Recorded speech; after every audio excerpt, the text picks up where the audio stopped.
السلام علیکم ورحمۃ اللہ وبرکاتہ۔ پیارے نبی صلی اللہ علیہ وسلم کی پیاری سنتیں، اس پہ ہمارے لیکچرز چل رہے ہیں۔ آج کا ہمارا ٹاپک ہے رکوع کی سنتیں۔ نمبر 1، دونوں گھٹنوں کو اپنے ہاتھوں سے اس طرح پکڑنا کہ انگلیاں کھلی ہوں۔ نمبر 2، حالت رکوع میں پیٹھ کو سیدھا رکھنا۔ نمبر 3، اپنے سر کو پیٹھ کے برابر رکھنا، سر پیٹھ سے اوپر ہو نہ نیچے۔ نمبر 4، اپنے بازوؤں کو اپنے پہلو سے دور رکھنا۔ سجدے کی سنتیں۔ نمبر 1، اپنے بازوؤں کو اپنے پہلوؤں سے دور رکھنا۔ نمبر 2، اپنے پیٹ کو اپنی رانوں سے الگ رکھنا۔ نمبر 3، اپنی رانوں کو اپنی پنڈلیوں سے جدا رکھنا۔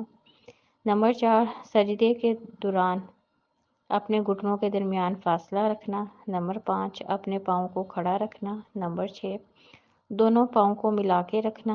نمبر 7، اپنے ہاتھوں کو کندھوں یا کانوں کے برابر رکھنا۔ نمبر 8، ہاتھوں کی انگلیوں کو ملا کے رکھنا۔ نمبر 9، ہاتھوں کو کھلا رکھنا۔ نمبر 10، ہاتھوں کی انگلیوں کو ملا کے رکھنا۔ اور نمبر 11، ہاتھوں کی انگلیوں کا رخ قبلے کی سمت رکھنا۔ اب 2 سجدے جب ہم کرتے ہیں اس کے درمیان جلسہ، اس کی سنتیں کیا ہیں؟ نمبر 1، ایک طریقہ یہ ہے کہ دونوں پاؤں جو ہیں وہ ان کو کھڑا کر کے ایڑیوں پہ بیٹھنا۔ اب دوسرا طریقہ یہ ہے کہ دائیں پاؤں کو کھڑا کرنا اور بائیں پاؤں کو بچھا کے اس پہ بیٹھنا۔ نمبر 3، اس جلسے میں طوالت کرنا۔ آپ صلی اللہ علیہ وآلہ وسلم اس میں اس قدر طوالت کرتے ہیں کہ یہ سمجھا جاتا ہے کہ شاید آپ صلی اللہ علیہ وسلم بھول گئے ہیں۔ تو 2 سجدوں کے درمیان آپ کو پتہ ہے جلسے میں ایک دعا بھی پڑھی جاتی ہے، تو اس دعا کو آپ سب یاد کر لیں اور اس دعا کو 2 سجدوں کے درمیان جلسے میں پڑھا کریں۔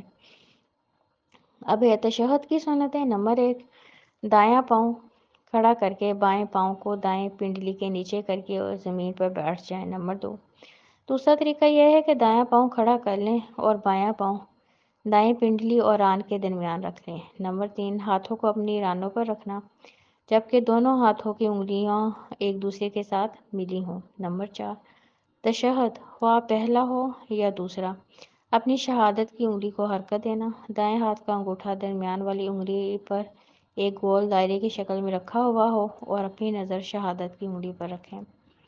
نمبر 5 ہے سلام پھیرتے ہوئے دائیں بائیں چہروں کو گھمانا۔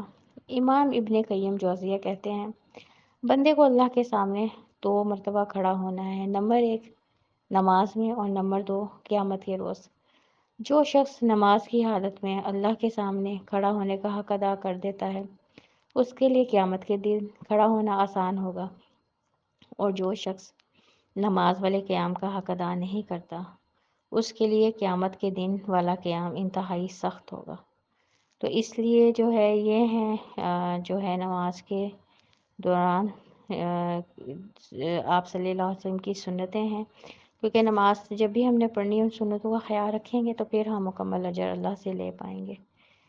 تو اللہ تعالی ہم سب کو سنت پہ عمل کرنے کی توفیق عطا فرمائے، آمین۔ ربنا تقبل منا انک انت السمیع العلیم وتب علینا انک انت التواب الرحیم۔ سبحان ربک رب العزت عما یصفون وسلام علی المرسلین والحمد للہ رب العالمین۔ السلام علیکم ورحمۃ اللہ وبرکاتہ۔